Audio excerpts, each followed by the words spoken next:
আজকে আপনার সংসার চালাতে যদি মাসে 50,000 টাকা লাগে, আপনি কি জানেন 20 বছর পরে একই লাইফস্টাইল বজায় রাখতে কত টাকা লাগতে পারে?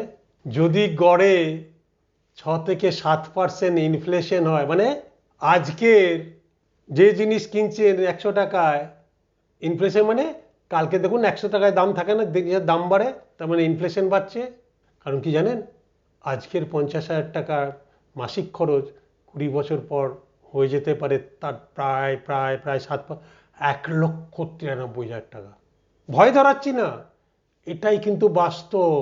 আপনারা দেখেন না সংসার চালাতে 20 বছর আগে জিনিসপত্রের দাম আর আজকে জিনিসপত্রের দাম, অর্থাৎ বছরে প্রায় 20 লক্ষ টাকা।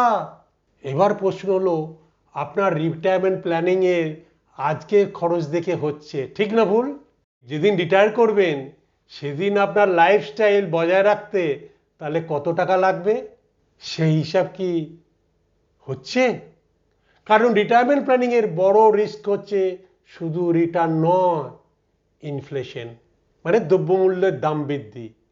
তাই রিটায়ারমেন্ট প্ল্যানিংয়ে কোনো প্রোডাক্ট দিয়ে শুরু করা উচিত নয়। শুরু হওয়া উচিত আজকের খরচ প্লাস কত বছর পরে রিটায়ারমেন্ট, প্লাস ইনফ্লেশন কত, প্লাস ফিউচার এক্সপেন্সেস কত হতে পারে, রিকোয়ার্ড কর্পাস কত হতে পারে, এক্সিস্টিং অ্যাসেট কত হতে পারে, আর কত গ্যাপ, এইগুলো আসবে ইনভেস্টমেন্টের রিটায়ারমেন্টের স্ট্র্যাটেজিতে। আর রিটায়ারমেন্ট কর্পাস বসানোর আগে দেখুন হেলথ ইন্স্যুরেন্স আছে কিনা প্রয়োজন অনুযায়ী, প্রোটেকশন কভার আছে কিনা প্রয়োজন অনুযায়ী, আমার যদি কিছু হয়ে যায় পার্সোনাল অ্যাক্সিডেন্ট আছে কিনা, এগুলো সব দেখতে হয়। কারণ আপনি এই রিটায়ারমেন্ট প্ল্যানিং করেছেন কিন্তু এগুলো প্রোটেকশন নেই, যদি কিছু হয়ে যায় তাহলে আপনার পুরো ইনভেস্টমেন্ট জার্নিটাই কিন্তু টস হয়ে যাবে।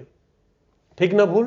সো এইগুলো জানতে হলে বুঝতে হলে আমাদের দেখুন প্রত্যেক শুক্রবার বিনা পয়সায় সন্ধ্যে 7টার সময় ফেসবুক লাইভ হচ্ছে। আপনি জানতে চান, বুঝতে চান, অতি অবশ্যই আমাদের ফেসবুক লাইভে জয়েন করুন।